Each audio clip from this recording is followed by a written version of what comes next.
When we start to collect a lot of information, a lot of data, whether it be about an athlete or across the team, one of the biggest questions that we need to ask ourselves is, when is there a point of difference that I need to make a change? Or when do I need to become alarmed, or just kind of a red flag pop up in a positive way or in a negative way?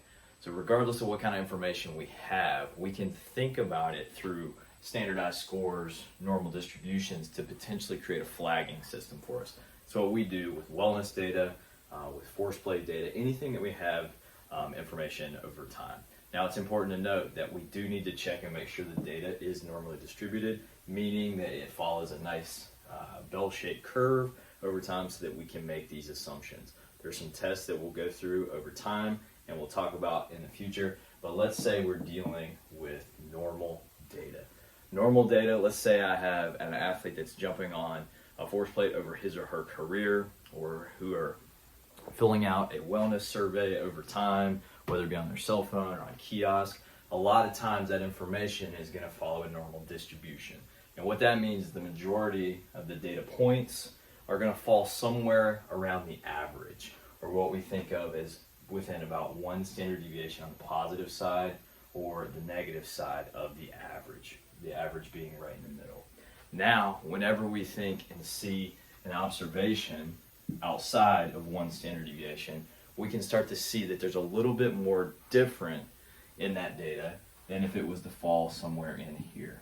Even more extreme if I had an instance, an observation that occurred outside two standard deviations, it would be even more significant. The likelihood of that occurring by chance is very, very small. So if I see something on the outranges here, provided it was good data and I've been diligent with cleaning my data over time, I can see that something is really, really different than what I'm normally seeing. So when we calculate this, there's a couple different areas, and we're always gonna start with just creating a standardized score, a Z-score. So over time, let's just take force plate data, and to make it easy, we're just thinking jump height, or maybe it's power, or whatever metric we want to, plug in here. We'll just call it X. The X that what I had today, whether it's the maximum output, my wellness score, whatever it is, in this case, force plate score, jump height, that observed value for today is what I plug in to my X. Now, what I'll then do is, let's say I'm working on an athlete level, okay, and I'm Josh, and I have all these different times throughout my career that I've jumped, all the way down through, let's say I have 50, 60, even 100 opportunities. Right here, this little symbol right here is going to be my average of my entire career, okay? And then I'm going to put it over top of the standard deviation of my entire career. That's going to give me a standardized score, Z. Then I can plot it out based upon here. Anything positive will go in this way. Any Z-score negative will go in this instance. Now, using different types of tech, whether it's Power BI, a more formal AMS, we can even do some things on Microsoft Excel. I'm going to start to set bounds.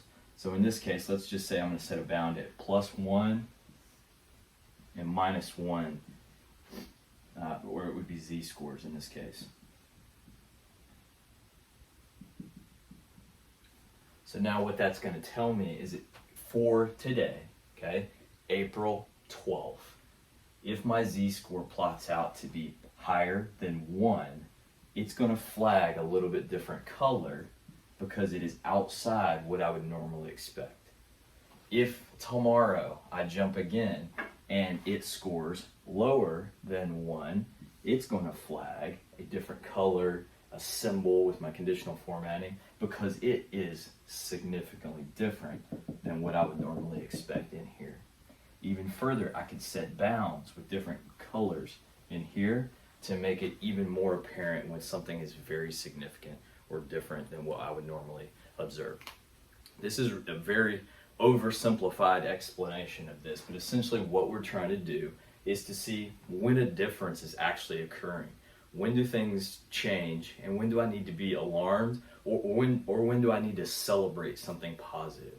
Okay, so basically what we do, we take an observed value. It could be whatever metric we're looking at. In this case, today we took jump height from today's testing. We then took the average of the athlete's career, divided it by the standard deviation of all the scores throughout their career to create a standardized score. We looked at it through the lens of a normal distribution. We assumed that our data was normally distributed, and then we created a flagging system to tell us when we should be alarmed or when we should just kind of understand that that just is within their norms. Very simple strategy, something we use every single day. It doesn't have to be just technology. It could be total time on feet, looking at significant differences over time of practice and how things change.